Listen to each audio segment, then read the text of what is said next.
tal? Buenos días, bienvenidas y bienvenidos. Vamos a dar inicio a la primera de las conferencias, conversatorios de CineLabs. Hoy día contamos con la participación de Rosana Díaz Costa, de Aldo Salvini y Daniel Vega, y del moderador Ricardo Bedoya. Les cuento brevemente de que los CineLabs son una iniciativa que forma parte del Festival de Cine Europeo, que consiste en una serie de talleres y conferencias dadas por profesionales del cine europeo a la comunidad de cineastas nacionales. Estos CineLabs son organizados gracias al apoyo de la Unión Europea y de EUNIC, que son la red de centros europeos de cultura en el Perú. Los CineLabs tienen como objetivo establecer colaboraciones e interacción entre los cineastas europeos y los cineastas peruanos y abrir una serie de campos de conocimiento, entre los cuales la producción, la difusión del cine y diferentes miradas para la construcción de las películas, ya sea desde el tratamiento del guión, desde la cámara, desde la concepción estética de la película, entre otros. Entonces tengo realmente el gusto de dar inicio al primero de los conversatorios de CineLabs, y voy a hacer una reseña muy breve de los participantes. Rosana Bedoya, perdón, Rosana Díaz estaba cazándolos. Rosana Díaz Costa es directora, guionista, escritora y docente. Su ópera prima, Viaje a Tombuctú, ganó varios premios internacionales. Su siguiente proyecto es la adaptación al cine de la novela de Alfredo Bryce Echenique, Un mundo para Julios. Aldo Salvini es director y guionista, cuenta con una vasta producción de largometrajes, telenovelas, teleseries y cortometrajes. Estos últimos han sido premiados y muy destacados. Entre sus películas están Bala Perdida y El caudillo pardo. Daniel Vega es director, productor, guionista, publicista y docente. Su ópera prima, Octubre, ha sido realizada junto con su hermano Diego. Se llevó el premio del jurado en el Festival de Cannes. El Mudo y la Bronca han sido también aclamadas por diversos festivales internacionales. Ricardo Bedoya es crítico de cine, docente, abogado y escritor. Es un gran investigador del cine en el Perú. Ha ejercido la crítica en revistas y periódicos, entre ellas Hablemos de Cine.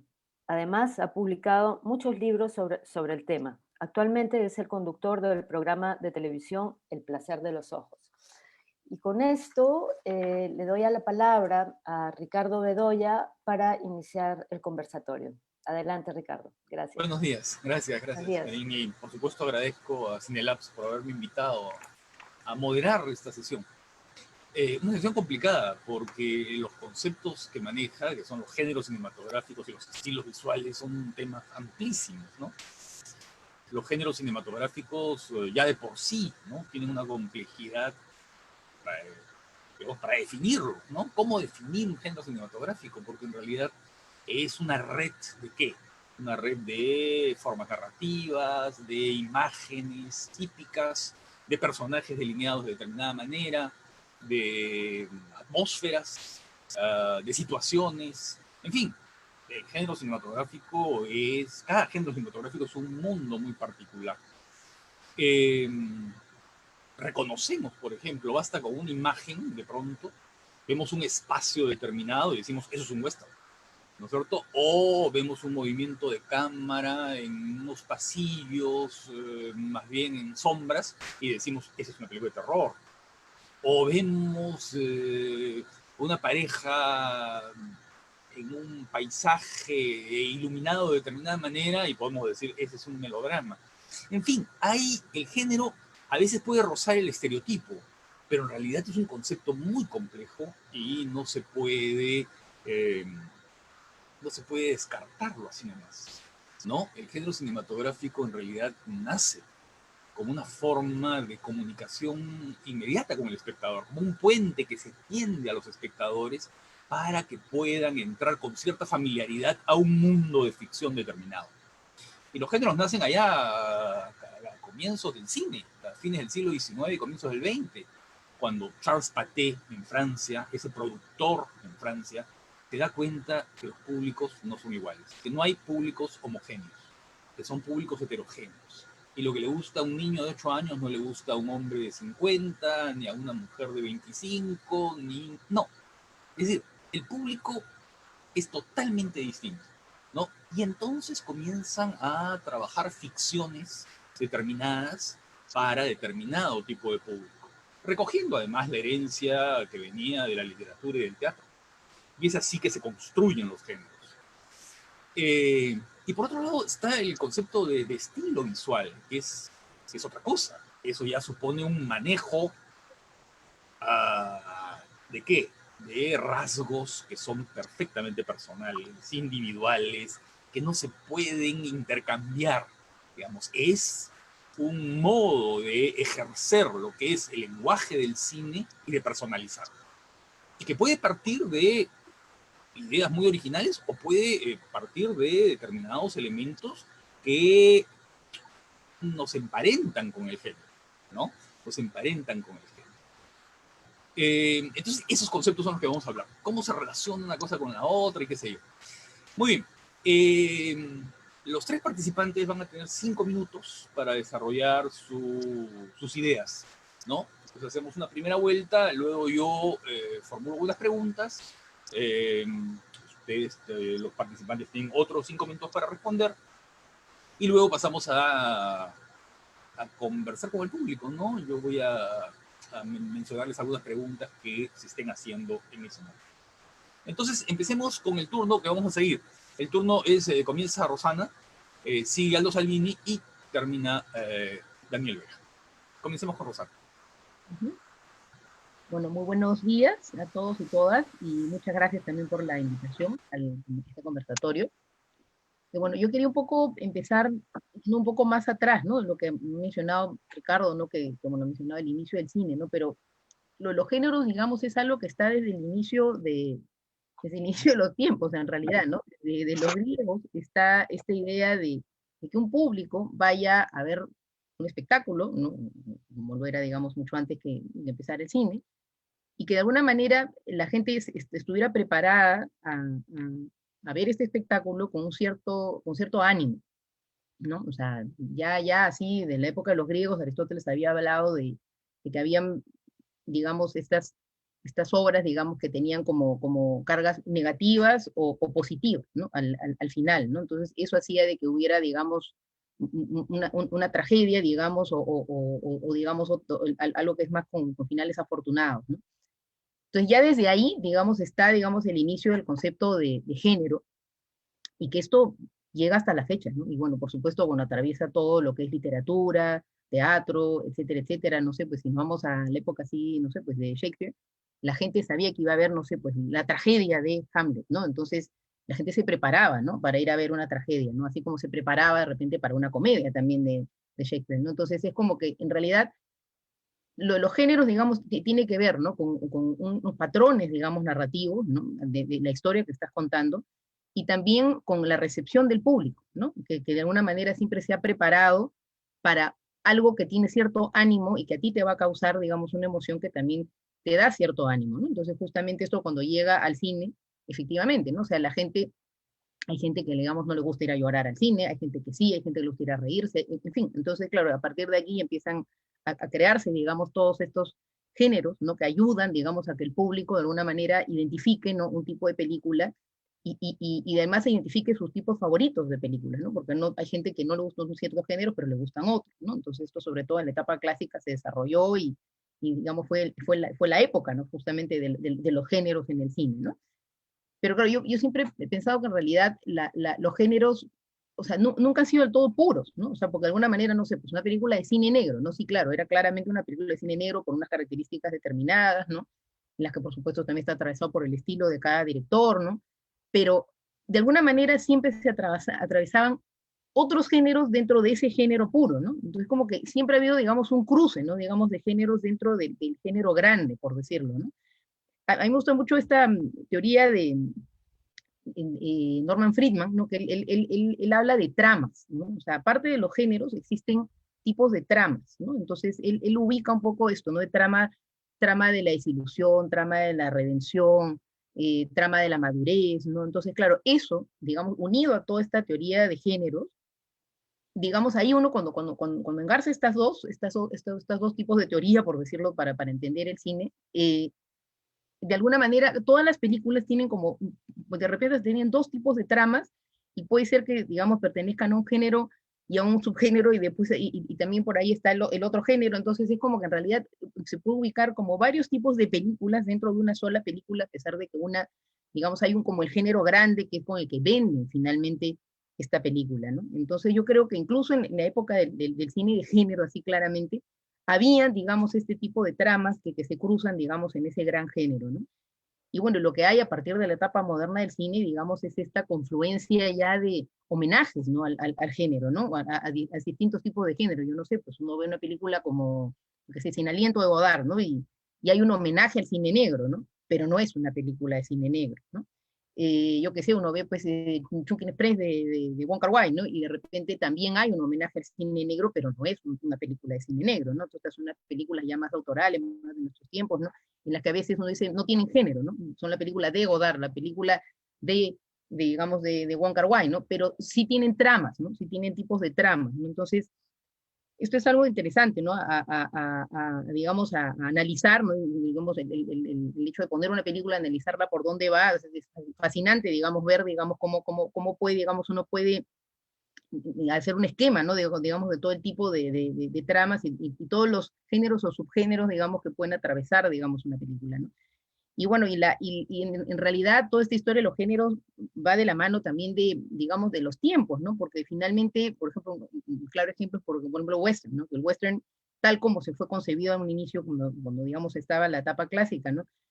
Eso murió luego, ¿no? Porque ya nadie creía, pues, en la conquista del lejano oeste y los vaqueros que tenían que conquistar la pradera y matar a todos los indios americanos, ¿no? Entonces esto es una cosa que murió, ¿no? Pero el western ha sido revisitado y de alguna manera sigue existiendo, ¿no? Digamos, ¿no? Esta forma narrativa, pero ya con otro tipo de personajes, no sé, pues una película como esta Hell or High Water, ¿no? Que nada que perder, creo que se llamó la película, ¿no? Que claro, eran unos vaqueros, pero que estaban en unos carros y que robaban los bancos, y finalmente, digamos, uno se identificaba con ellos de alguna manera porque roban los bancos que te roban a ti también, ¿no? En toda esta época de crisis económica americana, ¿no?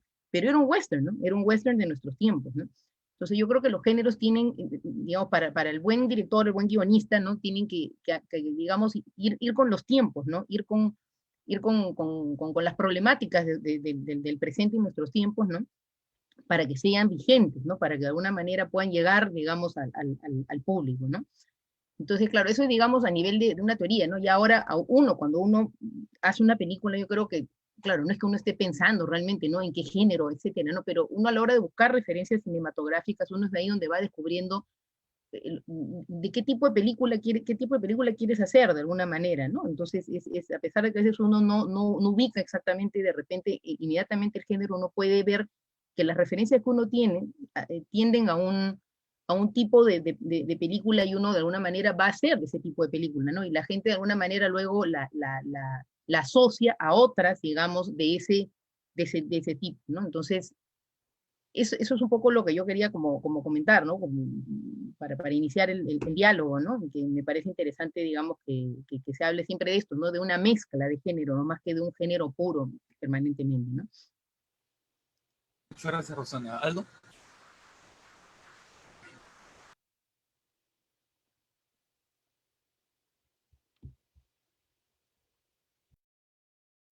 ¿Se escucha? Ahora, ya. Yo creo que, bueno, lo más importante siempre al hacer una película, enfrentar una película, es la dramaturgia, ¿no? Es decir, el guión mismo, sea el género que sea, ¿no? Pero las imágenes y sonidos también tienen una propia dramaturgia, ¿no? Entonces creo que estas imágenes marcan definitivamente el estilo de los géneros. Rosana lo estaba mencionando a través de la historia del cine, digamos que cómo se marca todo esto, pero por ejemplo en el cine de terror, del cual soy bastante fanático, digamos, el cine actual, por ejemplo, de algunos años atrás, no hubiera sido el mismo sin el cine de Mario Bava, de Argento, de Terence Fisher con la Hammer, de Tournier, ¿no? Son cineastas que sus estilos marcaron completamente el género y de alguna manera lo reinventaron, ¿no? Tanto así que Brian De Palma se nutrió de ellos y a la vez ellos también se nutrían de Brian De Palma, lo ves en el cine de Argento y de Palma, ¿no?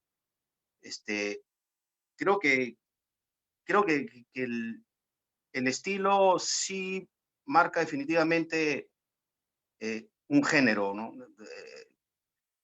El melodrama, por ejemplo, ¿no? O sea, uno ve una película de Almodóvar y es melodrama, pero obviamente ves unos par de fotogramas o ves una escena y te das cuenta que es Almodóvar, ¿no? Y, y creo que lo que como mencionaba también Rosana, todo este cruce que hay de géneros, que es un gran cóctel, ¿no? Cada película es como ir descubriendo que no hay nada puro, ¿no? Es difícil encontrar ahora de repente una película puramente de terror o puramente de ciencia ficción. Alien es una mezcla perfecta de la ciencia ficción con el terror, ¿no? Yo, por ejemplo, acabo de terminar de ver una serie en Netflix que a mí me gustó bastante, que se llama The Alienist, donde hay una mezcla perfecta, digamos, del cine negro, del cine de terror y del melodrama, ¿no? Entonces, creo que ese tipo de series o películas demuestran que lo que decía Rosana, que no hay nada absolutamente puro, ¿no? Y no de ahora, sino desde antes, ¿no? Todo se ha ido mezclando. Cuando uno enfrenta una película, obviamente no estás pensando que esto es una película policial, esto es una película de terror, entonces tengo que hacerlo de determinada manera, ¿no? Creo que lo interesante es la búsqueda. O sea, el arte sin búsqueda creo que no funciona, ¿no? Entonces uno tiene que estar buscando en lo que va a ser el estilo y también lo que de alguna manera quieres decir, ¿no? Bueno, eso es lo que en general puedo mencionar por ahora. A ver, Daniel. Buenos días. Muchas gracias, Cinelab, por la invitación. Sí, es muy interesante, la verdad, todo lo que dicen. Comparto muchas opiniones al respecto, ¿no? Yo quería empezar porque pensé en un movimiento de cámara, un pequeño dolín, no es un pequeño, un dolín, una película que me gusta mucho y creo que a varios también, que es Paraíso, ¿no? Que era muy suave y llegaba a una conversación en una mesa, ¿no? Si en ese momento del dolly, que si mal recuerdo no había música, tú le ponías una musiquita como de que te genera una intriga, un suspenso, inmediatamente el tono de ese movimiento de cámara y de esa escena cambiaba, ¿no? Se convertía en otra cosa. Entonces me hizo pensar esto en el planteamiento visual asociado al género, ¿no? Que es un poco por donde se quiere discurrir, ¿no? Este movimiento que genera tensión, que supuestamente es un movimiento de cámara, que Ricardo ahí lo mencionó, asociado al suspenso, ¿no? Al terror, pues está en una película como Paraíso que no tiene nada de suspenso, ¿no? Entonces me hizo pensar en la industria, ¿no? En el set de convenciones necesarias para vender productos, ¿no? Necesitas clasificar las cosas para el consumo masivo, ¿no? Porque creo que es innegable que cuando hablamos de western, de un cine gángster, un musical, de acción, terror, suspenso, pues todo el mundo tiene algo en la cabeza, ¿no? Que se nos ha ido estableciendo con los años, ¿no? Y como dicen desde el inicio del cine, ¿no? Que se ha ido generando, ¿no? Entonces, otra cosa que me hizo pensar esto es en la industria asociada a quién va dirigida, ¿no? Porque hay muchas películas que se hacían para el público, como dijo ahí la segmentación de los públicos, ¿no? Que lo dijo Ricardo, ¿no? Entonces pensé en el cine peruano y en los últimos años en la comedia, en esta comedia, ¿no? Que si bien arriesgaron en un momento con un producto que no sabían si iba a funcionar, pues generó un boom enorme, ¿no? Pero es una fórmula, esto se estableció como una fórmula, y es una fórmula que saben que solo funciona acá. Entonces podríamos hablar de un género de comedia peruana, ¿no? Me hizo pensar en eso, ¿no? De cómo todas las películas trataron de entrar en esa fórmula para lograr la aceptación del público, que al final era eso, ¿no? El género, ¿no? Unas convenciones para un determinado público, ¿no?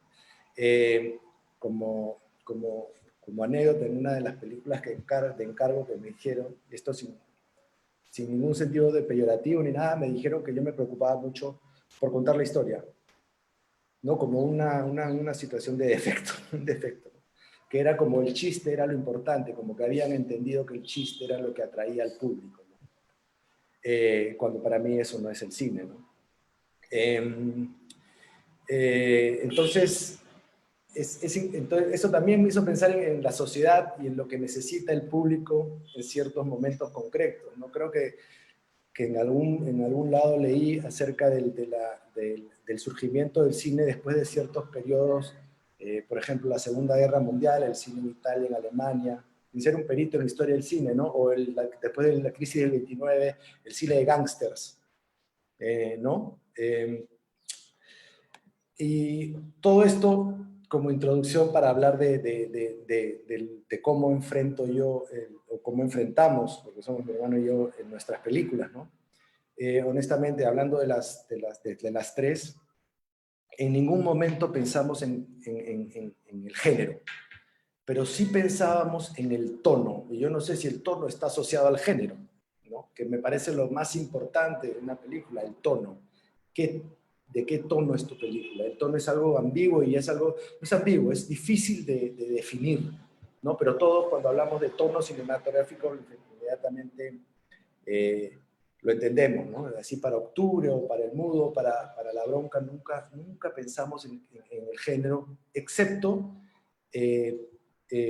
para El Mudo revisamos las películas de Jean-Pierre Melville, ¿no? Porque considerábamos que El Mudo podía tener ciertos códigos de ese cine negro, ¿no? Entonces, más que fijar lo visual ligado al género, es el contenido, ¿no? Lo que estamos contando para entender cómo contarlo, sin pensar en los códigos visuales y guiarnos un poco más de la intuición, ¿no?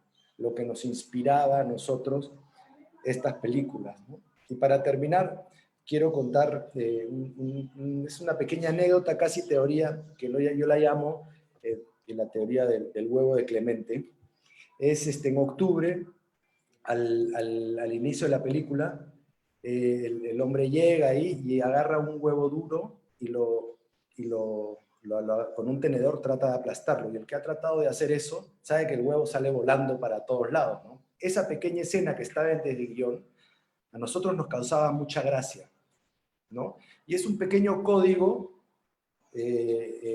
para decirle al espectador, oye, te puedes reír, ¿no? Porque esta película, si queremos utilizar la clasificación que se ha hecho, pues es un drama con comedia, ¿no? Es el famoso dramedy que dicen los gringos, que es Octubre. Entonces, el huevo Clemente, que nosotros nos causaba mucha gracia en el momento, tratamos de que esa escena, con un detalle de ese huevo y de ese tenedor, generara esa sensación en el público, ¿no? Oye, ¿te puedes reír? Entonces, estaba en Nueva York presentando la película en el MoMA, y siempre me quedaba los primeros minutos para ver cómo escuchaba, ¿no? Y generalmente en esa escena nadie se reía, ¿no? Pero en esta ocasión en el MoMA, llegó ese momento y hubo un señor que soltó una carcajada enorme cuando llegó la escena del huevo de Clemente. Entonces, fue ahí cuando dije, mira, él entendió. Entonces ahí me pongo a pensar en los tipos de público y que no todo el cine es para, o sea, no la misma película le llega de la misma manera a todo el mundo, ¿no? Alguna gente me ha dicho que en octubre, por ejemplo, hay gente que le gana el drama y hay gente que le gana la comedia, ¿no? Con eso quería empezar un poquito en base a mi experiencia y lo poco que yo considero que sé, porque sigo aprendiendo acerca del género. Muy bien. Rosana, estaba pensando en lo que dijiste, ¿no? En esta teoría de Friedman y sus tramas. Tú has trabajado 2 largometrajes ya, lo que pasa es que no hemos visto todavía el segundo. El primero, Viaje a Tombuctú, y el segundo, Un Mundo para Julius, que es una adaptación, ¿no es cierto?, de la novela de Bryce. No te voy a hacer la pregunta obvia, ¿en qué tipo de trama ubicarías cada una de ellas? Pero sí, ¿cómo abordas tú, desde el punto de vista de la construcción de los personajes y un poco de su transcurso narrativo, esta idea del crecimiento, de la madurez, del tránsito, ¿no es cierto?, de lo iniciático, digamos, que está tanto en la novela de Bryce, no he visto la película, pero me imagino que ese es un asunto que a ti te interesa especialmente, porque además conozco otras cosas que has hecho, ¿no? Incluso algunos textos literarios que has escrito. Entonces, me imagino que ese es un asunto que te interesa. ¿Y cómo lo has desarrollado desde el punto de vista del desarrollo narrativo? Sí, bueno, las dos son películas de pérdida de inocencia, ¿no? Bueno, como lo acabas de decir tú, ¿no? Que de alguna manera, claro, es este trance, ¿no? De un niño o un adolescente, un joven, ¿no? De alguna manera le sucede algo y por lo cual tiene que madurar, digamos, rápidamente, ¿no? Y pierde la inocencia, ¿no? Entonces, son, bueno, lo que los americanos llaman esto de coming of age, ¿no? La película, que es la trama de la madurez, ¿no? De alguna manera, ¿no? O sea, tienes que madurar, digamos, por lo que te va pasando, ¿no? Entonces, en general, bueno, hablando también un poco para asociarlo al tema de géneros o tipos de trama, ¿no? Siempre en estas películas, ¿no? Y en este caso también en estas películas, hay como un momento en el cual hay justamente esa inocencia, ¿no? O sea, la idea de que el mundo está bien, ¿no? De que en la vida no hay problemas, ¿no? Para luego que empiecen a poco a ver los problemas y poco a poco el personaje va perdiendo la inocencia, ¿no? Entonces, ese, digamos, sería la estructura, ¿no? La estructura que he seguido, digamos, en las dos películas de alguna manera, ¿no? Que es la idea de alguien que tiene todavía un mundo idealizado, ¿no? Hasta poco a poco que se va esto cayendo, hasta perder por completo la inocencia, ¿no? Y que siendo muy pequeño de repente tienes que, la vida te pega una bofetada, ¿no? Entonces, ese es un poco lo que he seguido, ¿no? Y digamos, por ejemplo, al momento de trabajar el guión, ¿no? Ha habido eso, ¿no? O sea, siempre ha habido como intentar que haya una parte, digamos, donde se mantenga, digamos, esta idea de un mundo puro, ¿no?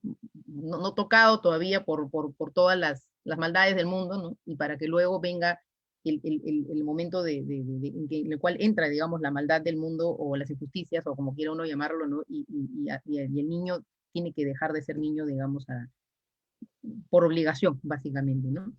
Entonces, es así como he trabajado, digamos, así es un poco, digamos, los dos, bueno, ahora Ricardo me ha mencionado también incluso hasta los cuentos que he escrito alguna vez, y también hay eso, ¿no? O sea, de alguna manera yo sin darme cuenta, yo ahora recién haciendo Un Mundo para Yulos me he dado cuenta que en el fondo ese es el tema que me interesa, pero no lo pensé a priori, o sea, es como que recién ahora me doy cuenta que ese es mi tema, ¿no? O sea, he tenido que llegar a la segunda película después de haber escrito también un libro de cuentos y todo para darme cuenta, sí pues, ¿no? O sea, ese es de repente el género o el tipo de trama que me interesa más, ¿no? Pero ha sido completamente natural, o sea, no ha sido algo que yo lo he pensado primero, ¿no? Entonces, un poco viendo lo que estábamos hablando antes, ¿no? Que en realidad a veces no son procesos racionales, pienso yo, ¿no? Son procesos que de alguna manera brotan de uno por alguna razón en especial. Uno a veces quiere contar cierto tipo de películas o cierto tipo de historias, perdón, en películas o en literatura, y que no sabes de dónde viene eso, ¿no? La verdad no sé de dónde viene, pero está ahí, ¿no? Entonces, bueno, es eso, ¿no? Entonces, claro, eso, digamos, asociado a un lenguaje audiovisual, digamos, puede ser incluso el trabajo de fotografía, ¿no? Que de repente ha habido siempre como una propuesta, digamos, de más calidez, por ejemplo, en el caso de Viaje a Tombuctú, más calidez en la etapa de la infancia, de los niños, y que poco a poco se va perdiendo hasta terminar siendo, digamos, una propuesta de fotografía fría, por ejemplo, cuando ya ellos son grandes, o por ejemplo Un Mundo para Julius, ¿no? Que todavía no hemos trabajado el color, ¿no? Pero hay todavía la idea de que Julius, por ejemplo, en el mundo que se siente cómodo, que es los empleados de la casa, ¿no? Haya más calidez, ¿no? Que en el mundo, digamos, de los que son de su propia familia, con los que él no se siente cómodo, más allá de su hermana, con la que es la única persona con la que se lleva realmente bien, y que también haya esa propuesta de dos mundos opuestos según las emociones del personaje principal, ¿no? Entonces es como que la idea es que siempre estemos como en un punto de vista del personaje principal. En el caso de Viaje a Tombuctú fue el personaje de Ana, ¿no? Que era la chica protagonista, y acá en el caso de Mundo para Julius es el caso de Jules, ¿no? Que bueno, desde muy pequeñito hasta que ya llega a los 9, 10 años, ¿no? Entonces, eso ha sido un poco como se ha trabajado, ¿no? Pero ha sido, como le digo, no es un género que se encontró, que se dijo, voy a hacer la película como es, no, o sea, ha sido una cosa que uno se da cuenta ya después, ¿no? Por lo menos en mi caso ha sido así el proceso, ¿no?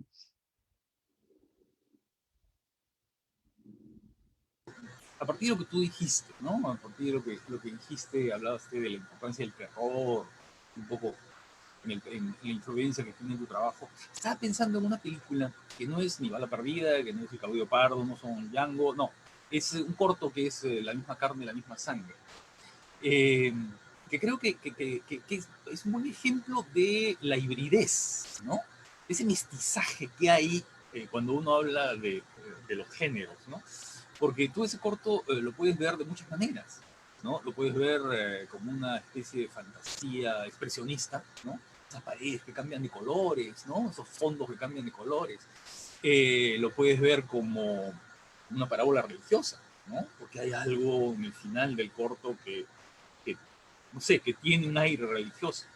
Lo puedes ver como una metáfora del Perú en esa época, ¿no? En el comienzo de los años 90, esos dos Perúes que no pueden estar juntos, ¿no? Que no pueden convivir, ¿no? Y que la única salida que tienen es a partir de una separación violenta, ¿no? Pero también lo puedes ver como una película que por su clima, por su atmósfera, tiene algo de terror. El mismo hecho de estos personajes que están unidos, ¿no es cierto? Y que salen en la noche con esas sombras proyectadas en la pared a matar. Ya, muy bien. El terror. Esos elementos son elementos añadidos, agregados. ¿Dónde están? ¿Dónde los encuentras? ¿Los encuentras en un trabajo de iluminación? ¿Los encuentras en una concepción de los personajes? ¿Los encuentras en la creación de la atmósfera? ¿Dónde ves tú eso? ¿Cómo lo vas agregando? ¿Cómo son esos, entre comillas, ingredientes?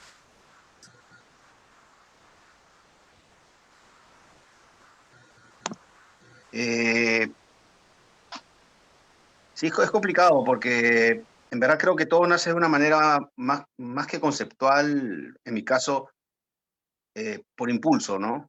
Tiene que ver creo que yo con el sistema nervioso, con mi sistema sanguíneo o cardiovascular, digamos, ¿no?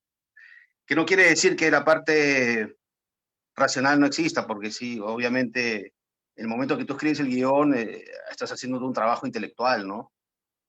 Pero esa película nace, bueno, creo que por la influencia de Cronenberg, sobre todo por la película The Rangers, y por una novela de Brian Aldiss, que es de unos cantantes de rock, que eran siameses, o uno tenía la cabeza, era un cuerpo con dos cabezas. Y bueno, sí, siempre he tenido una influencia fuerte, digamos, por el cine expresionista alemán, ¿no? Entonces, todas estas cuestiones de las sombras, eso viene de ahí. Lo de los colores, creo que viene del cine de terror italiano, de Mario Bava, de Argento, ¿no? Que pintan con fucsias, con verdes, naranjas, ¿no? Y no hay nada realista en eso. Es una luz que viene de alguna parte, ¿no? Entonces, cuando trabajaba el corto, la foto la hizo Dani Gavidia, él me propuso poner esa luz verde y me preguntaba si es que eso tenía que estar justificado, ¿no? Porque de alguna manera el fotógrafo siempre está tratando de justificar su fuente de luz, ¿no? Lo que me gustó de Dani, de Gavidia, fue que no quiso justificar esa luz, ¿no? O sea, vino de alguna parte y ahí está, ¿no? Iluminó un cuadro de Cristo medio tortuoso, y después hay una luz roja que ilumina otro cuadro de Cristo, ¿no? no viene de no viene de un foco, no viene de dónde vendrá, no sé, no me pregunto eso, tampoco me interesa, ¿no? Lo que estoy buscando ahí son sensaciones. Son sensaciones. Es como cuando le preguntaron a Godard, él respondió con respecto a la sangre, ¿no? No es sangre, es rojo, ¿no? Creo que tiene que ver con eso. O sea, con los colores definitivamente te golpean y te dicen cosas a nivel subjetivo, ¿no? Entonces, siempre estoy tratando de buscar que los colores estén hablando de alguna manera, ¿no? En la película que estoy terminando de hacer, que se llama El corazón de la luna, hay toda unas secuencias en cementerio, que en un momento en el color lo habíamos tirado a los azules, y luego por un error, en verdad, el momento no sé cómo apareció medio lila. Entonces ahora todo eso lo hemos convertido a una cosa medio lila, gris, porque creo que tiene que ver más con el mood de la película, ¿no? Que es una cuestión más nostálgica, más de melancolía, ¿no? Más que el azul, que es un color un poquito más fresco. Entonces,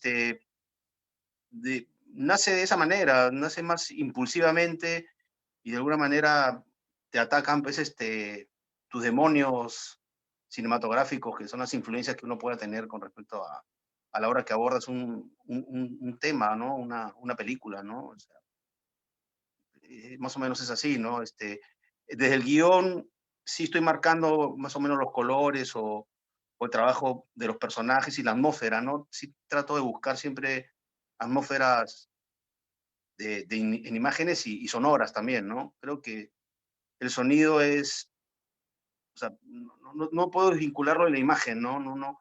Por eso siempre trato de hablar de imagen y de sonido en el cine, no de la imagen nada más, ¿no? Creo que esta película, como digo, El corazón de la luna, la que he estado haciendo, es una película que no tiene diálogos, entonces toda la parte sonora es muy fuerte, ¿no?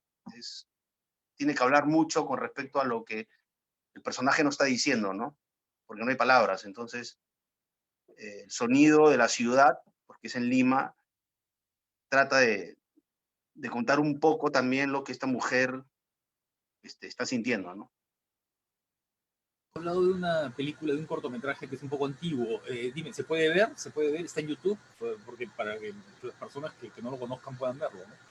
¿Cuál? La misma carne, la misma sangre, que hablamos de él.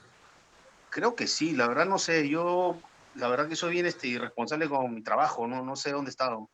No lo tengo acá tampoco. O sea, no sé, creo que sí. Digo, para las personas que tengan curiosidad en verlo, Sí. lo busquen, ¿no? Es probable que esté en YouTube, la verdad no sé. De acuerdo.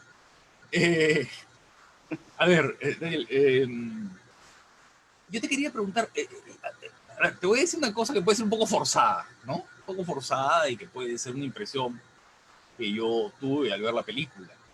Al verla por segunda vez, sobre todo. Al ver La Bronca, ¿no? Que es la película más reciente que han hecho tu hermano y tú. Pero yo veía la película, no quiero decir que sea no quiero decir que tenga vinculación directa con los géneros, pero la veía como una película, a ver, de hombres solos, de hombres en un territorio extraño, de hombres que tienen que arreglar conflictos, ¿no? De hombres que de alguna manera están perseguidos por su pasado, hombres a los que los persigue una noción de su país, de su cultura, de su identidad, ¿no es cierto? Y que tienen que dilucidar conflictos, ¿no? Y eso me hace recordar mucho a un western, digamos, ¿no? Ese mundo aislado, ese mundo masculino, hay presencia femenina, sí, pero básicamente es un asunto de debate entre masculinidades, ¿no? Y además la diferencia de edades, la idea de la paternidad, la idea de la transmisión de conocimientos, la idea de haber llegado a ese lugar distinto para poder ser alguien, ¿no es cierto? Y encontrar aquello que no esperabas. No quiero decir más, pues, porque además la película se va a pasar dentro de poco en la semana del cine, así que mejor no quiero ir más allá. Pero dime una cosa, ¿cómo ves eso? Pues te juro que nunca pensamos en el western, pero me parece interesante, ¿no? Esa reflexión porque, como hablábamos de los públicos y la gente cómo recibe las películas, ¿no? cada persona lo lee a su manera. Yo creo que si bien La Bronca es un poco distinta a Octubre y El Mudo, hubo alguien que nos dijo, mira, esta se nota que son hermanos, pero esta es como el hermano que es diferente, ¿no? Quizás es de otro papá, o sea, ¿me entiendes? Hay como algo diferente en La Bronca con respecto a El Mudo Octubre, y sí lo que dices, lo de los hombres, pues para mí el gran tema de la película es el tema de la masculinidad y cómo se enfrenta esa masculinidad, cómo le transmites al otro esa masculinidad, ¿no? En la paternidad, lo que has dicho, que es totalmente cierto, ¿no? Me parece muy interesante lo que dices del western. Nunca lo había pensado. Ahora voy a leer un poco al respecto, a ver si encuentro claves, porque para nosotros, a pesar, y esto vuelvo a retomar lo de Octubre y El Mudo, ser distinta, nosotros nos reíamos mucho con la película también, porque el humor está a través del padre, ¿no? Este padre que parece, sobre todo cuando dice, está con sus... no es un spoiler, pero cuando está diciéndole, enseñándole a sus vendedores cómo deben ser, ¿no? Ahí hay mucho humor, ¿no? En este personaje, cómo se desenvuelve y cómo los rodea y cómo les cuente. Y él es como bien masculino, ¿no? Cómo se agarra el pantalón, pero parece un actor en escena, ¿no? Y creo que el humor, desde el punto de vista, está en la película a través de ese personaje. De hecho, un director español, Javier, se me dio el nombre ahorita, dice que él quería reírse mucho más. Le gustó mucho la película, pero quería reírse mucho más de lo que el público le permitía. Entonces, él captó ese humor que estaba en la película y que estaba desde el guión. Pero es cierto que en esa película te gana el drama, ¿no? Gana un poco más el drama. Hablando de convenciones, a diferencia del Mudo de Octubre, que creo que Octubre gana más el humor desde mi punto de vista, y en el Mudo, que es mucho más oscura y es más... están hablando un poquito más, o sea, va más en tono de lo que decían de los híbridos, ¿no? Porque si hablamos de convenciones, tiene drama, tiene comedia y tiene cine negro, ¿no? Tiene como todo un mix ahí en el Mudo de todo. Yo estoy más, o sea, muy de acuerdo en lo que han dicho acerca de esta fusión de convenciones que existe en nuestra cinematografía ahora mismo, ¿no? Pues es muy interesante lo que dice del western, no lo había pensado, pero ahora lo voy a pensar. Vamos a pasar, acá nos mandan un saludo desde el Cusco, pero no sé si hay algunas preguntas o comentarios, ¿no? Que sería interesante conocer.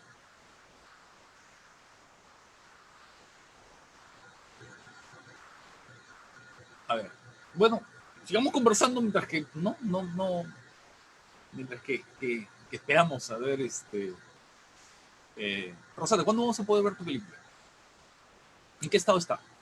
¿En qué estado está? Bueno, esta película ha sido postproducida en pandemia, ha sido una locura, una locura completa.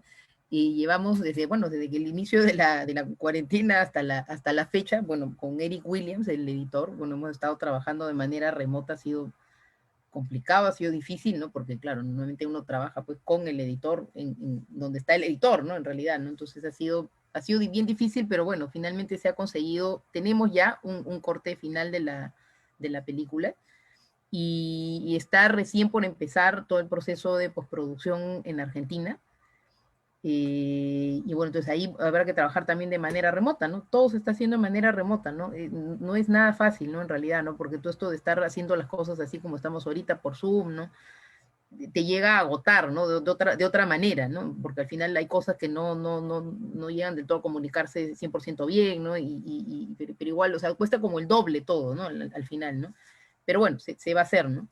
Entonces yo creo que la película estará lista más o menos para finales de enero, inicios de febrero, pero no se puede estrenar todavía, ¿no? Porque estamos con pandemia, ¿no? Entonces, en principio la idea, o sea, hay una fecha de estreno, ¿no? Que es el 26 de agosto del 2021, ¿no? El distribuidor ha puesto esa fecha de estreno acá en Perú, pero también todo depende de qué suceda el año que viene, o sea, no sabemos, ¿no? Entonces estamos todos sujetos a lo que pase en el mundo en realidad, ¿no?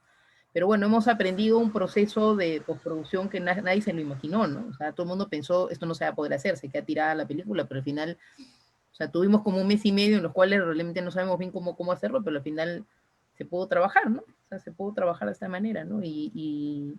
A pesar de que es el doble de trabajo, ¿no? Más el encierro, más todo esto igual se ha conseguido hacer, ¿no? Es posible editar una película de esta manera, ¿no? Una pregunta para Aldo.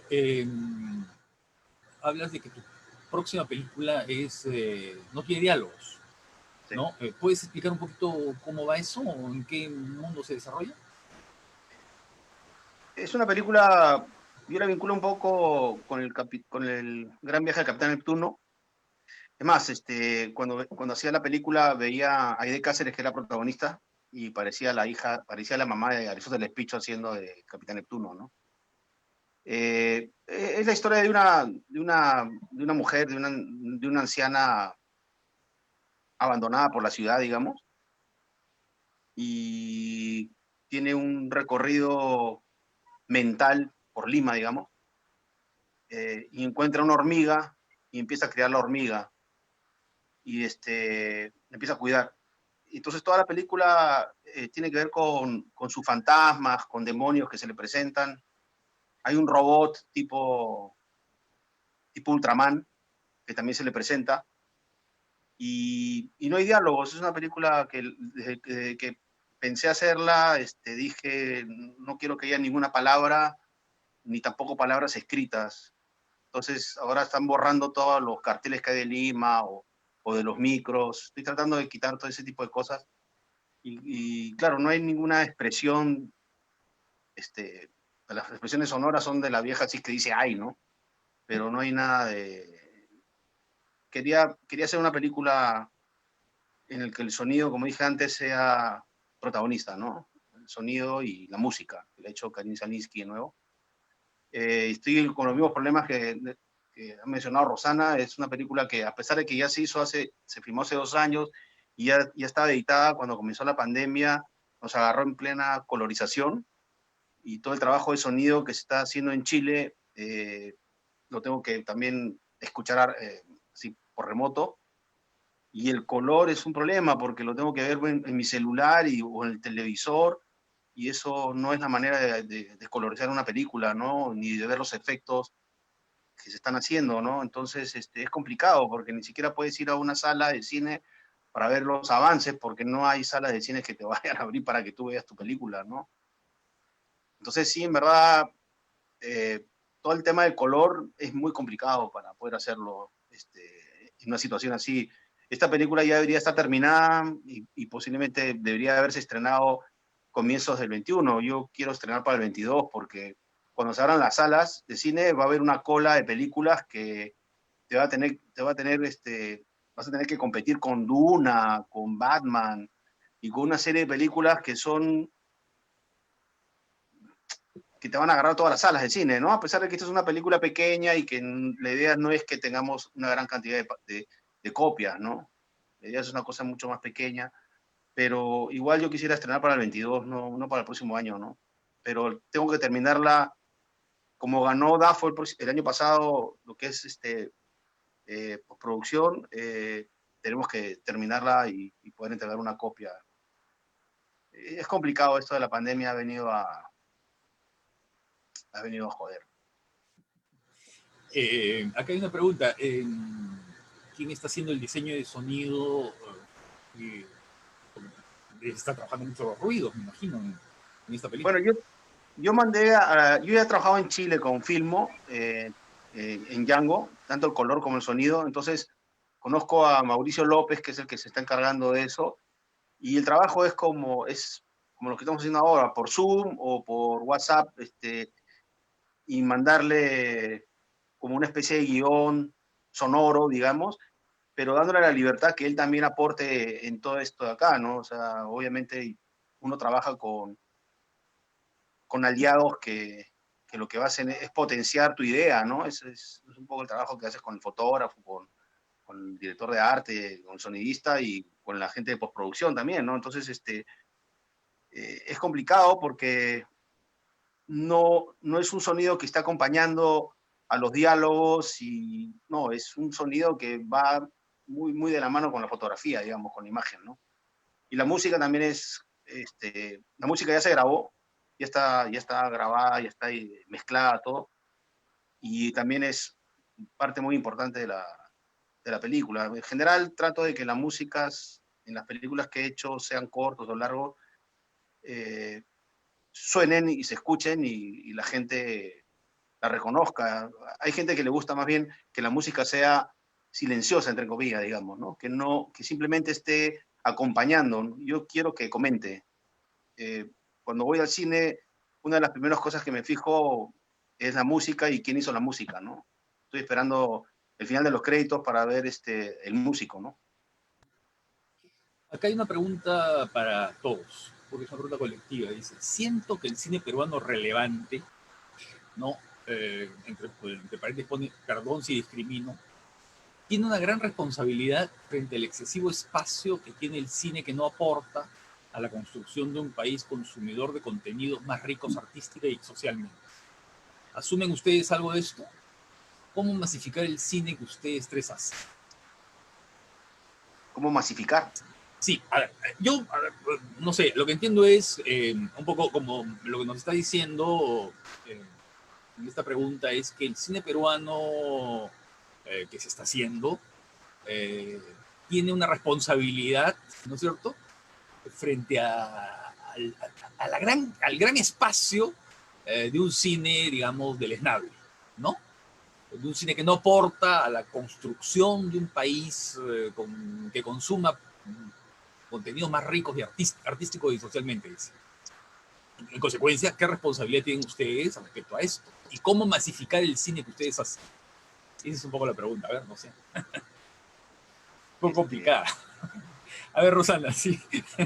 Claro, es que eso en realidad no depende mucho de nosotros, ¿no? Que es un poco que de repente la gente piensa que a veces uno, digamos, tiene el poder, digamos, de poder masificar, digamos, lo que uno hace, pero en realidad es un tema de distribución, ¿no? Entonces, el otro tipo de cine del que están hablando, que de repente es el que sienten, digamos, que está como más masificado, bueno, cuentan con un aparato de distribución enorme, ¿no? Enorme, enorme y muy fuerte, ¿no? Entonces, claro, la gente de repente no sabe que para poner tu película en el cine, incluso, bueno, creo que eso ya ahorita ya no va a suceder el año que viene, pero había que pagar un fee, entonces cada sala en la que uno estrena cuesta, ¿no? Más toda la publicidad para que se estrene la película, porque finalmente tú puedes estrenar de repente en 20 salas, pero si no tienes una publicidad que cuesta también mucho dinero, nadie va a ir a tus 20 salas, ¿no? Entonces, estrenar una película es carísimo, ¿no? En realidad, ¿no? Entonces, por ejemplo, no sé, hay estos premios de distribución del Ministerio de Cultura, por ejemplo, pero que no alcanza en realidad, ¿no? Cuando uno se pone a hacer números, alcanza para,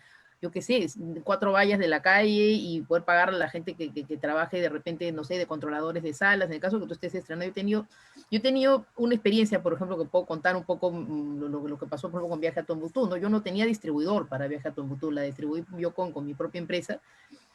Y entonces, claro, fue un trabajo de hormiguita, ¿no? Porque era uno mismo lidiar con las mismas salas de cine, con los chicos que trabajaron en la película, que eran chicos que estaban todos en la universidad en ese momento, ellos mismos eran de controladores de salas, ¿no? Se les pagó un sueldo para que ellos estén en cada sala con su acreditación y vieran que no te sacan la película, que no te saquen el póster, este tipo de cosas, ¿no? Entonces, claro, y era un estreno de 16 salas, ¿no? O sea, tampoco era una cosa era una cosa muy chiquita en realidad, ¿no? O sea, no era tampoco la requete chiquita de 2 salas, ¿no? Pero bueno, era un estreno pequeño, ¿no? Entonces, defender la película, y me acuerdo, yo estrené en ese momento con Maléfica, me acuerdo que estaba Godzilla, estaba esta película, la del dragón, no me acuerdo cómo se llama, la de Cómo entrenar a un dragón 2, y estaba también una de las películas peruanas también que son de este consumo supermasivo, ¿no? Entonces era súper complicado en realidad estar en ese momento en cartelera, ¿no? Entonces, claro, la única manera fue la estrategia de ir, por ejemplo, con flyers a la cola del cine, justo antes de la función, a repartirle a la gente el flyer, porque la gente no tenía ni idea de la existencia de la película, porque no había habido pues una publicidad en televisión que es carísima, ni los 400,000 y un pósters, bueno, las vallas estas de la calle, solamente nos alcanzó el dinero para muy pocas vallas, ¿no? Entonces, en fin, es como David contra Goliat en realidad, ¿no? Entonces es una chamba así dura, ¿no? Para poder mantener la película en las salas, ¿no? No nos fue tan mal, a pesar de todo esto, porque estuvimos un mes en cartelera con de esa manera bastante artesanal de hacer las cosas. Empezamos a hacer grafitis por las calles, ¿no? Que decía Viaje a Tombuctú, ¿no? Nos pusieron multa también en un momento por estar pintando las paredes de las calles. En fin, bueno, fue toda una aventura, digamos, de distribución. pero en realidad, o sea, no es que nosotros no querramos poner la película más, ¿no? Es que en realidad no se puede, o sea, porque no tienes los medios de repente para poder estrenar de una manera más masiva, ¿no? En el caso ahora, por ejemplo, Un Mundo para Julio, es una película que va a ser más grande, ¿no? Entonces ya tengo, digamos, un distribuidor y que supuestamente la va a estrenar en una cantidad de salas, entonces era como una cosa más intermedia, ¿no? No va a ser tan chiquito como Colegio Tuntú y no va a ser tampoco como los estrenos, digamos, masivos de otras películas peruanas, ¿no? Va a ser algo como en medio, ¿no? Un público, digamos, mayor, pero tampoco tan masivo, ¿no? Porque no todo el mundo conoce tampoco Un Mundo para Julius, por más que nosotros pensemos que sí, ¿no? Entonces, bueno, digamos, no sé todavía cómo va a ser ese proceso, pero de todas maneras siempre es una lucha, digamos, contra las películas que tienen mucho más dinero para estrenarse, ¿no? O sea, es un tema de dinero, finalmente, es un tema completamente de dinero y, digamos, de publicidad que está invertida, ¿no? Detrás de toda esta campaña, digamos, de estreno, ¿no? Daniel está pidiendo la palabra. Sí, yo quería ir por el lado de la responsabilidad, o sea, entiendo el tema comercial, ¿no? Porque eso es una realidad, o sea, el mundo funciona con unas leyes de mercado, pues si a esas nos tenemos que someter, es innegable que hay la cuestión comercial y la cuestión más, digamos, entre comillas, elitista, ¿no? Sin tomarla con el sentido peyorativo de la palabra, ¿no? Yo le agradezco al tipo porque siento que nos ha dado un piropo, o la persona que ha hecho la pregunta, pues nos ha dado un piropo. Yo no siento responsabilidad, honestamente, porque cuando hacemos películas, mi hermano y yo, somos sumamente egoístas. Nosotros pensamos en lo que nos gusta a nosotros para hacerlas. Y obviamente pensamos luego o esperamos que sea una película masiva y que la vaya a ver millones de personas, que luego no se convierte en una realidad, desgraciadamente, ¿no? Obviamente ahí entra el tema del mercado y lo que ha dicho Rosana, pero es algo contra lo que no se puede luchar, ¿no? Hay estados latinoamericanos que defienden un poco más su cine, y europeos, ¿no? Sobre todo en Europa, no hay cuota de mercado y eso, pero bueno, eso es una cuestión de legislación y de impulsar unas ciertas leyes que no sé si existe ahora la voluntad. Y con esta pandemia todavía, imagínense, ¿no? Las prioridades creo que van por otro lado. Entonces yo quería hablar eso de la responsabilidad, ¿no? No me pongan esa mochila, no me siento muy responsable, yo quiero hacer el cine que me gusta y que luego espero que le guste a la mayor cantidad de gente, ¿no? Eso quería decir. Aldo, ¿tú tienes algo que decir sobre esto o otra pregunta? Eh, Porque la próxima bueno, es para ti, ¿eh? ya la próxima. Ya no, lo que dices es cómo ves un poco, en realidad lo hace a todos ustedes, pero me parece que tú has desarrollado un poco más el tema, que es cómo ven los invitados, dice, la relación entre las películas de terror y las películas de ciencia ficción, ¿no? Y su evolución. Sí, bueno, lamentablemente acá la ciencia ficción que yo sepa, si se ha tratado ha sido mínimo, ¿no? El cine de terror sí, sobre todo en provincias, ¿no? Donde hay una legión así fuerte de gente amante del género y lo cultiva, ¿no? A mí me gustaría que eso también se diera acá más en Lima y que, por ejemplo, DAFO o antes de Conacine hubieran premiado películas de terror. Yo he presentado en una época Conacine, después a DAFO películas de terror, pero bueno, no sé. Creo que siempre hay como una especie de... Hay como una... No se valora mucho ese género, se le ve como un género menor, que no sé qué significa, pero lo he leído en algunas partes. Pero sí me encantaría poder tener la posibilidad de hacer esta película de terror que tengo planteada. O sea, la película que he hecho tiene terror. Voy a hacer otra película que se llama Los Famosos Inmorales, que ganó proyectos este año de DAFO y que también tiene de terror, pero también tiene de comedia negra, ¿no? Que es otra mezcla digamos, de géneros. Pero sí me gustaría hacer una cosa específicamente, o sea, terror, ¿no? Sí, me encantaría y con respecto a la ciencia ficción que menciona, es complicado, ¿no? Porque la ciencia ficción siempre te va a remitir a una cosa un poco más cara, digamos, porque de alguna manera o es una máquina que esté ahí o es el futuro, entonces el futuro significa ambientar, son varias cosas ahí complejas, ¿no? Hacer una película como Alien, por ejemplo, la primera de todas, la cual considero una obra maestra del terror y de la ciencia ficción es complicado, ¿no? Pero son esas películas que uno las ve y dice, esto es lo que me hubiera gustado hacer, ¿no? No sé, no puedo contestar mucho con respecto a hablar más de eso. Daniel. Sí, es que justo quería decir que, mira, hablando de los fenómenos sociológicos y las coincidencias, nuestro siguiente proyecto tiene una mezcla de comedia negra y terror también. Mira las coincidencias. ¿Has visto que hay un fenómeno sociológico que dice que las ideas y los nombres, por ejemplo, de la gente coinciden, ¿no? Mucho en esa época, no me acuerdo cómo se llama, tiene un nombre. Y también tiene que ver el tema de la evolución, lo que ha dicho Aldo. Es bien difícil hacer ese tipo de géneros en un país donde los recursos son tan limitados, ¿no?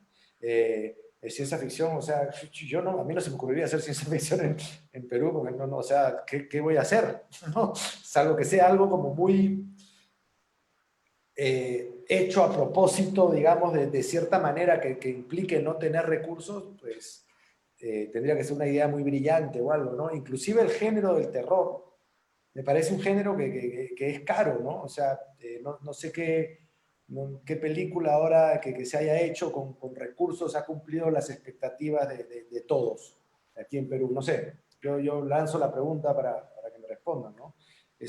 Porque hay una ambientación, un arte, una cierta fotografía, ¿no? Y todo ese cuidado, pues es tiempo, ¿no? Y tiempo es dinero, y todo se va sumando, ¿no? Entonces, es complicado, ¿no? Justo esos dos géneros que han salido en la pregunta me parecen géneros que todavía creo que para cumplir las expectativas de hacer como algo que sea global y no exclusivo de nuestro país, ¿no? Que sean un éxito, lo veo difícil, ¿no? Salvo unos casitos que ha habido, ¿no? Que ha sido booms, no lo veo bien complicado. Ahí, a ver, me permito intervenir, ¿no? Hay un ejemplo clásico de la ciencia ficción hecha a partir de lo más cotidiano y realista, que es Alphaville de Godard, ¿no? En la que la película es una película de ciencia ficción, pero hecha en un París nocturno y con imágenes que son totalmente... Encuentra ese lado, digamos, fantástico en lo cotidiano, ¿no? Y luego hay un cineasta brasileño que se llama Adarly Quiroz ahora, en este momento, que está haciendo películas que tienen elementos de ciencia ficción a partir de lo cotidiano, películas filmadas, una de ellas filmada en Brasilia, ¿no? Es bien interesante. Me había olvidado que si hay una, Adrián Saba, ¿no? Ha hecho la suya. Ah, bueno, claro. Claro, sí, claro. Este futuro El distópico, limpiador. ¿no? El El limpiador, claro. ¿no? Tiene ciencia Sí. ficción, pero son muy concretas, como decía Aldo, cuando uno piensa en ciencia ficción, piensas en Avatar, piensas en Alien, piensas en cosas así, ¿no? En esos casos que son contados y muy concretos, ¿no? Creo que estamos, porque ese, por ejemplo, el limpiador es más un mundo distópico, ¿no? Distópico, No es sí. exactamente ciencia ficción, pienso es yo. una vertiente, ¿no? De la, claro, ¿no? exactamente. Que el mundo distópico sí es más posible hacer, digamos, sin tantos recursos, en realidad, ¿no? Sí, claro. Claro, o sea, eso sí. Rosana, justamente hay una pregunta para ti. Dice, me gustaría saber qué películas tomaste como inspiración, en caso de que lo hayas hecho, para retratar al personaje de Julius. ¿Qué películas he tomado como inspiración? Bueno, es que hemos visto muchas películas, ¿no? En realidad, ¿no? En general, todas las películas que ha habido, digamos, donde hay niños, ¿no? Siempre está como, digamos, como una referencia permanente, ¿no? Desde las películas de Truffaut, también, yo qué sé, El espíritu de la colmena, películas con niños, ¿no? Hay muchas películas francesas que se han hecho con niños, ¿no? Y bueno, películas donde eso, donde pierden la inocencia también, ¿no? Justamente lo que estamos hablando, esto de la idea de este género, bueno, tipo de trama, ¿no? Que es la idea de la trama de la madurez, ¿no? Entonces es una cosa que está ahí, ¿no? De alguna manera. Pero sí, si quieren así películas, es eso, ¿no? Hemos estado viendo eso, películas de Truffaut, digamos, de varios franceses, por ejemplo, no sé, pues por una película como Ponette, ¿no? Que una niña muy pequeñita, ¿no? Porque iba a haber un niño muy pequeñito, que en realidad, pues claro, es como casi hasta imposible, ¿no? De trabajar con un niño de 5 años, ¿no? Es súper complicado, ¿no? Entonces, nada, hemos estado viendo eso, sobre todo, y los franceses tienen muchas películas con niños pequeños, además, creo que es de los países donde más películas con niños pequeños tienen, ¿no? Daniel, si puedes diferenciar el humor de la comedia con el absurdo, a partir de esa imagen que tú has descrito de Clemente con el huevo, ¿no? Sí. Pues es una situación cotidiana que puede llevarte a absurdo, pero es cotidiano, ¿no? ¿Quién no ha tratado de aplastar un huevo con un tenedor y así agarrarlo entero sin cortarlo y sale volando, ¿no? Eso a mí me causa mucha gracia. Yo no sé si es absurdo, pero a mí me hace mucha gracia, ¿no?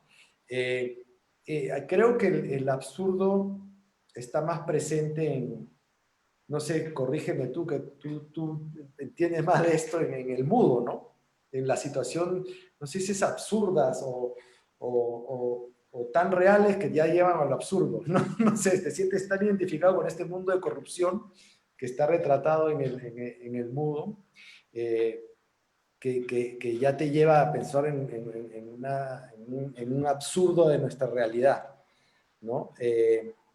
Es cierto que nosotros como hermanos, como cineastas, el humor es lo que nos lleva, ¿no? A nosotros nos jala el humor, lo que nos reímos mucho de nosotros mismos. Entonces, creo que también nosotros reímos de nuestra propia realidad, ¿no? Y a través de eso, que es un poquito más ligero que hacer un drama y llegar a lo visceral, ¿no? El humor te hace llevar un poquito más ligero una situación dura, ¿no? Aunque hay gente que me ha dicho que en el mudo ha terminado devastada, devastada, igual que en La Bronca, ¿no? Terminan devastados, dicen, ¿no? En octubre no tanto, ¿no? Entonces, yo no sé cómo diferenciar el humor de lo absurdo, teniendo en cuenta que nosotros, de alguna manera, nuestras tres películas son realistas, si quieres llamarlo, ¿no? Dentro de su propio mundo, o sea, tú ves Octubre, que sí parece que no hay celulares, no nada, parece como que un presente extraño, ¿no? Donde no, como, creo que tú lo definiste como que había pasado un cataclismo, así nadie se dio cuenta, ¿no? En Octubre, el mudo es tan real que te lleva a pensar en lo absurdo, a mí me parece, ¿no? Con esos personajes, que son, la gente lo que me dice mucho del mudo es que siente los personajes muy cercanos. O sea, me dice, yo los veo, o sea, los conozco, ¿no? Igual en La Bronca, ¿no? Son personajes que la gente conoce, que los ha visto, lo ha vivido, ¿no? Como anécdota, en La Bronca, cuando Rodrigo Sánchez Patillo leyó el guión, me dice, oye, esto yo lo he vivido. Yo me fui a vivir a Canadá, ese pata es tal, ese pata, ¿me entiendes? O sea, fue como algo, una coincidencia muy graciosa, ¿no? Y a través de ese, entre comillas, ya, hiperrealismo, pues quizá tocamos lo absurdo a través de la comedia. No sé, estoy lanzando ideas para generar una conversación para los que vieron las películas. Aldo, te saludan desde Arequipa y te mandan corazones, dice. Y después dice Los Cronocrímenes, esa película española muy bien hecha de ciencia ficción con poco presupuesto. ¿Qué opinas? Claro, es una película de Los Cronocrímenes, es una película de Nacho Vigalondo, No la he visto. una película española. No la he visto. No puedo comentar, lamentablemente. No la he visto. Pero, ¿cómo se llama para verla? Porque en verdad Los Cronocrímenes. Los Cronocrímenes. Cronocrímenes. Todo junto, Cronocrímenes. Ya. La voy a buscar, pero no la había visto. Tampoco sabía de su existencia, la verdad. Y luego también dicen que sí, que en tu corto La misma carne, la misma sangre está en YouTube, ¿no? Y hay un enlace para eso, para que pueden ver. Ya, qué bacán. Daniel, dos películas ambientadas en Canadá como La Bronca y Norte, ¿qué vínculos ves tú? ¿Cómo fue esa? Además son películas más o menos contemporáneas, ¿no? Fue una coincidencia enorme, la verdad, porque yo no sabía que Fabricio estaba haciendo una película en Canadá, ¿no? Y cuando nosotros estábamos escribiendo La Bronca, nos enteramos de su existencia. Y dijimos, oye, mira, qué casualidad. No teníamos idea. No he visto Norte. Entonces no sé, no la puedo, pues, no puedo emitir una opinión ni nada porque no la he visto, desgraciadamente. Pero sí, me parece, creo que tiene que ver con los fenómenos sociológicos, lo que dije, ¿no? La coincidencia de que se juntan en ciertos momentos ideas, nombres, ¿no? Y es una coincidencia muy grande, justo dos películas peruanas justo en Canadá, ¿no? Tengo entendido que Norte está basada en una obra de teatro de Jorge Castro, ¿no? Que se llama, ¿cómo se llama la obra? Tiene un nombre de un lugar en Canadá. Lo que pasa es que yo, cuando le dije, eso estaba cerca de Markham, yo viví en Toronto, en Markham, Ontario. De hecho, todo el mundo sabe que La Bronca está inspirada en un momento de nuestras vidas, ¿no? Quizá hay las diferencias, ¿no? Fabricio estaba haciendo una película basada en una obra, pero esa obra sí está inspirada en hechos reales, creo, o en la familia de Jorge Castro, tengo entendido también, y nosotros estamos haciendo una película inspirada en nuestra propia vivencia. Entonces, no sé visualmente si son comparables, la verdad como no la he visto, no tengo idea, ¿no? Tengo entendido que son completamente diferentes, aunque parecen tratar de lo mismo, ¿no? Ahí yo tengo una pregunta, Daniel. Antes Aldo habló de esa novela de Arlis, de un personaje con dos cabezas, ¿no? Seguramente la han hecho muchas veces, pero ¿cómo trabajan dos hermanos? Porque claro, por ejemplo, los Coen, uno escribe y el otro dirige. Bueno, después hay algunas que ¿no? han ido intercambiando roles. Los Taviani sí era un trabajo conjunto, los Dardenne aparentemente también, ¿no es cierto? Pero me imagino que hay como, no sé, como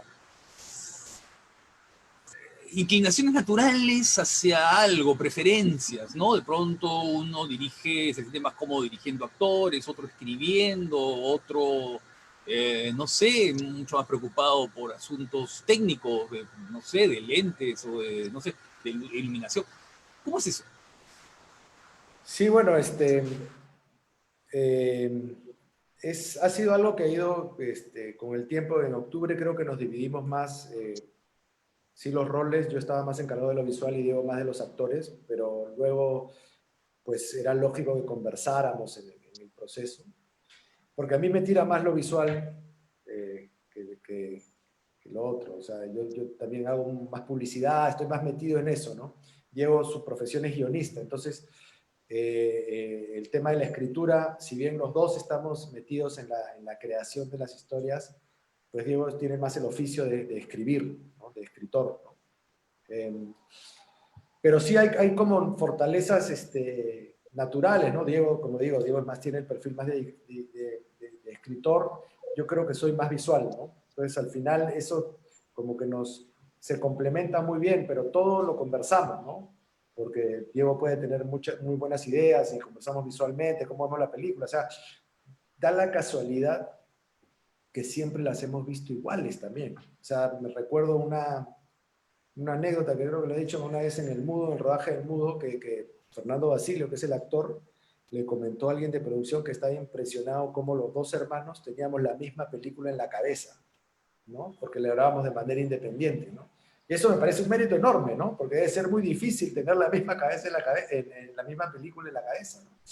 Entonces, creo que partiendo de eso, que nos reímos de lo mismo, que somos hermanos, que nos llevamos bien, pues creo que las ideas se unen en un mismo camino, aunque por momentos podemos tener distintas opiniones. En La Bronca, por ejemplo, los dos la vimos visualmente de la misma manera, ¿no? Entonces, es algo extraño, ¿no? Creo que habremos nacido para trabajar juntos, qué sé yo, esas cosas del destino. Pero, por ejemplo, esa idea visual del huevo, ¿no? Yo ahí pensaba, por ejemplo, en algo que le dice Hitchcock a Truffaut en las famosas conversaciones, ¿no? Hitchcock cuenta una situación que él dice que nunca pudo filmar, que nunca la hizo, en realidad, ¿no? No hay ninguna película de él que tenga esa situación, que es una cadena de ensamblaje de un auto, ¿no? Entonces vemos cómo va pasando, van armando las piezas en una máquina totalmente personalizada, es una fábrica gigantesca, ¿no? Entonces vamos viendo cómo las máquinas van armando el carro, y de pronto cuando el carro está reluciente y acabado, de pronto alguien abre la puerta del carro y ¡pum! Aparece un brazo de alguien que está muerto, ¿no? Chorreando sangre. Y claro, empezar así, con una imagen fuerte que defina de alguna manera, ¿no es cierto?, todo lo que viene después, ¿no? Por ejemplo, una imagen así, ¿en qué momento aparece? ¿Aparece en el guión? ¿Aparece ya en la realización? No, eso está desde guión, ¿no? Es curioso que este guión que pasó por la Fundación Carolina, ¿no? Y lo leyeron algunos compañeros, colegas ahí. Un amigo argentino lo leyó, me acuerdo en esa época, 2006, y cuando vio la película, me dijo, es increíble lo importante que es el guión, porque no veía la película realizada de otra manera. Entonces creo que desde la escritura ya estaba como que impuesto, entre comillas, el estilo visual, ¿no? Y eso del huevo, que dices tú, estaba desde guión, ¿no? Son escenas que uno escribe y ya decide a la hora de ponerlo visualmente cómo filmas, porque tú podrías haber hecho un plano abierto de alguien haciendo un huevo así y eso te hubiese generado algo, no. Tenías que hacer un detalle del huevo con el tenedor para generar el efecto que uno necesita en el espectador, o por lo menos que en un espectador que lo entendió, ¿no? Son normalmente escenas que están desde guión, aunque es cierto que sobre todo en el mudo, la película, creo que el mudo ha sido la película que más se ha reconstruido en edición, y de hecho hubo escenas que se refilmaron, se volvieron a filmar como el final. El final del mudo es un final a posteriori, ¿no? Entonces ahí ya surge con la película entera.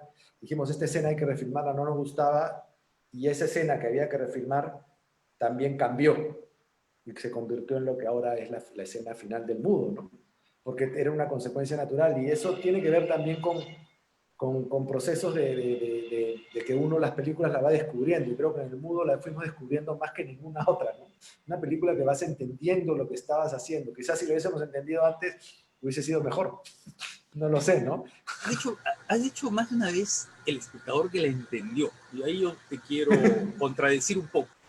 Tal vez no es el espectador que te satisfizo, que te dio gusto.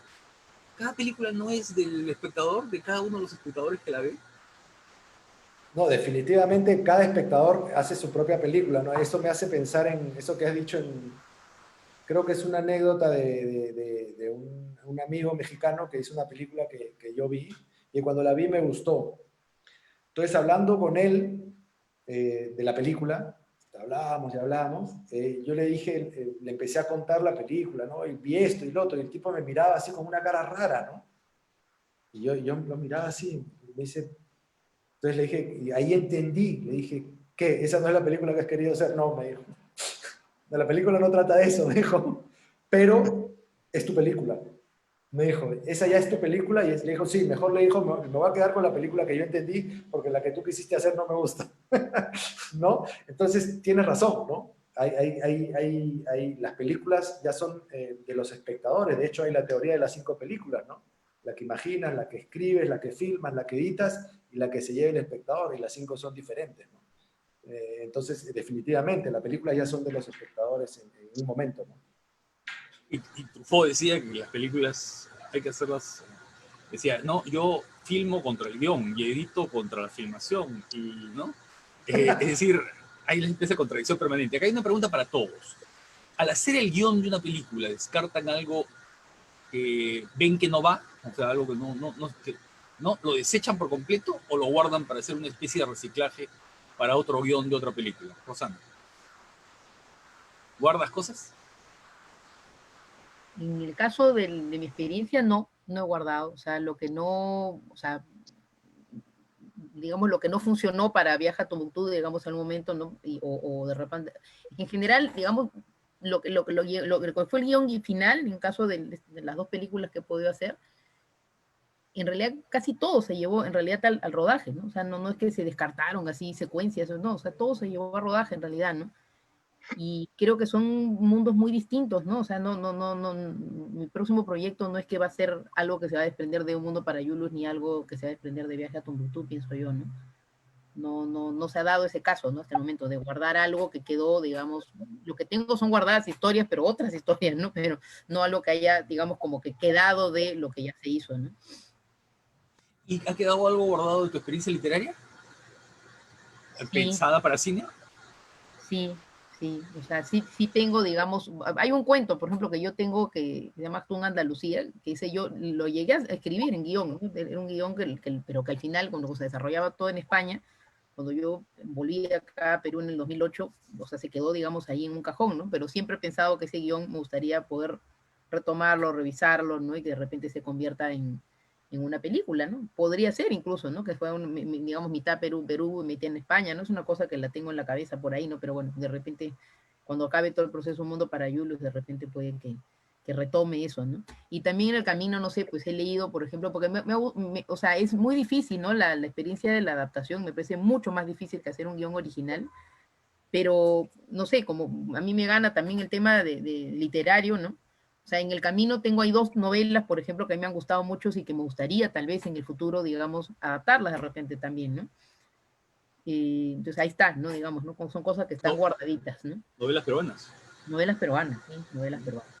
Novelas peruanas, pero ya más actuales, ¿no?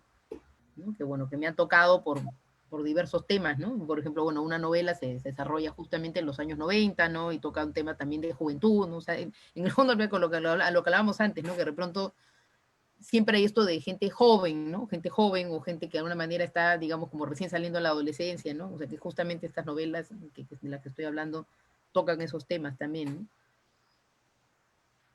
Aldo, tú tienes ahí tus cosas guardadas de guiones anteriores. Creo que siempre que escribes algo y lo desechas porque dices que de repente no funciona dentro de ese guión, puede quedar guardado ahí en el cajón de tu cabeza, digamos, y en otro guión aparece, ¿no? Ahorita no recuerdo exactamente alguna escena que me haya pasado, pero sí, de hecho que he tenido escenas que he tenido que dejar porque porque sé que no se pueden realizar.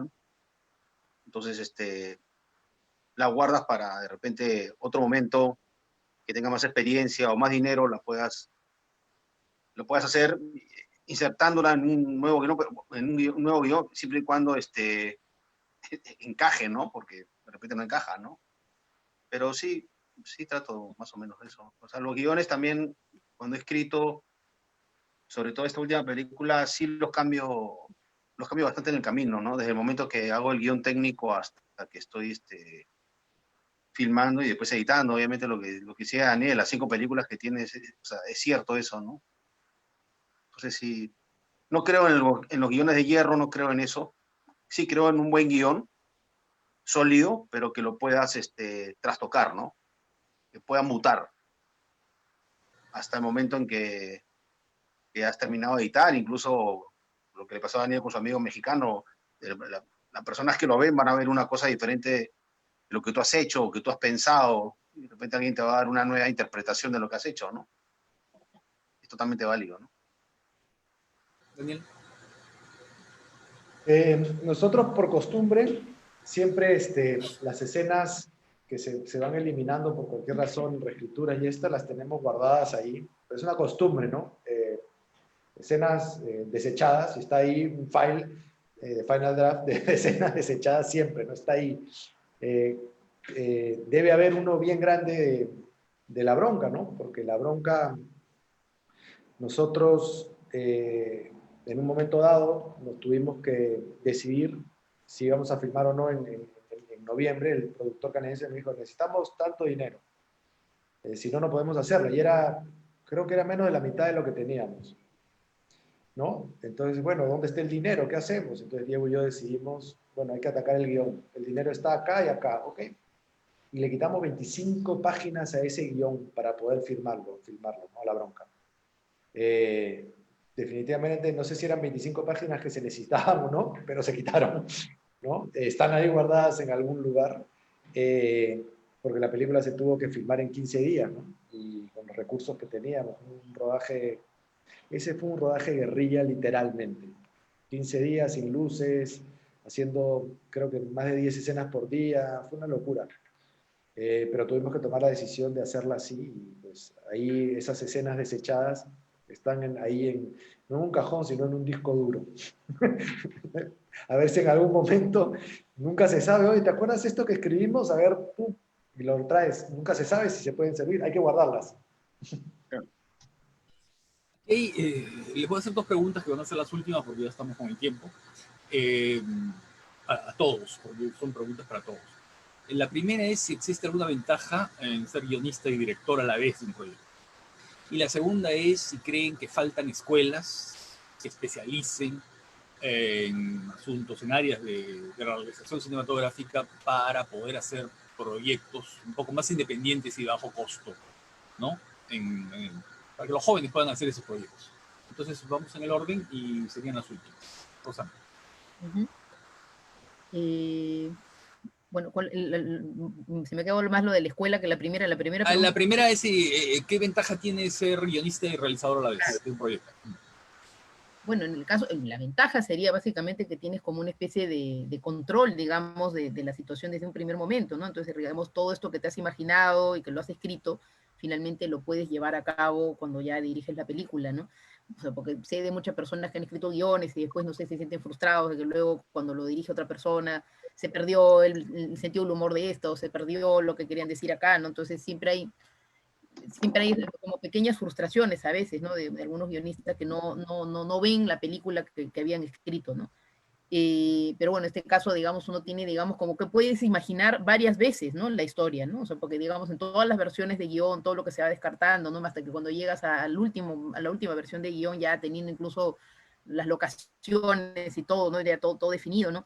Siempre el rodaje, bueno, lo que estábamos hablando antes, ¿no? De que hay como las 5 películas, ¿no? Entonces, cuando llegas al rodaje, luego sale la siguiente película, ¿no? De la que escribiste, ¿no? Entonces tienes la opción de, digamos, de esa idea inicial, ¿no? Esa pequeña semilla que te llevó, digamos, a escribir esta película, poder desarrollarla hasta el final, ¿no? O sea, tienes el control, digamos, de toda la historia hasta el final, ¿no? Lo cual me parece, sí, me parece una ventaja en realidad, ¿no? Y acerca del tema de la escuela, bueno, ese es uno de los grandes temas pendientes acá del Perú, ¿no? El tema de que no hay una escuela de cine pública, ¿no? O sea, hasta que no haya acá una escuela de cine pública, en realidad no podemos realmente hablar de una verdadera industria cinematográfica, así que no se puede formar la gente, digamos, en especialidades, ¿no? Porque hasta el momento lo que hay acá en Perú son facultades de comunicación, ¿no? Que, bueno, hay unas que son mejores que la otra, pero son facultades de comunicaciones en las cuales la gente no se especializa como guionista, como director, como productor, como director de fotografía, como director de arte. La gente se hace de manera más empírica o la gente tiene que salir de repente a estudiar por otro lado, ¿no? Entonces, ese es uno de nuestros grandes pendientes entre varios otros pendientes acá del cine peruano, ¿no? Y pienso que en realidad esta escuela incluso debería estar en otro lugar que no es Lima, ¿no? Para que de alguna manera se descentralice, ¿no? Todo esto y que de alguna manera cualquier persona con talento para el cine de repente puede estudiar en esta escuela y se puede especializar, ¿no? Creo que eso es algo urgente, ¿no? Y que, bueno, eso es un proyecto que tiene que venir de mano de Ministerio de Educación con Ministerio de Cultura, ¿no? Ahora, por supuesto, estamos en tiempos en los cuales hay efectivamente otras prioridades, pero creo que eso tiene que estar en la lista de las 5 primeras cosas que hay que hacer en el cine peruano, ¿no? Además de Cinemateca y todo el resto de cosas que están por ahí, digamos, en la lista de pendientes, ¿no? Pero yo como profesora, sobre todo, lo siento como algo que tiene que hacerse, ¿no? En algún momento, ¿no? ¿No? Sí, bueno, comenzando por la segunda pregunta, sí, faltan escuelas, creo que una escuela solamente hay una, que creo que es EPIC, eh, pero lo que dice Rosana, pienso lo mismo, o sea, faltan escuelas que la gente nueva pueda tomar especialidades y que sea descentralizado, ¿no? No que un chico de Cusco o de Trujillo tenga que venir a Lima para poder estudiar, ¿no? Pero claro, es un trabajo arduo todavía eso, ¿no? Y en cuanto a la primera pregunta, el guionista y director, obviamente es mucho más, se hace más fácil el trabajo, digamos, si es que tú eres el guionista, porque nace de ti y sigue un mismo camino, ¿no? Entonces, no tienes que chocar con otro ego para poder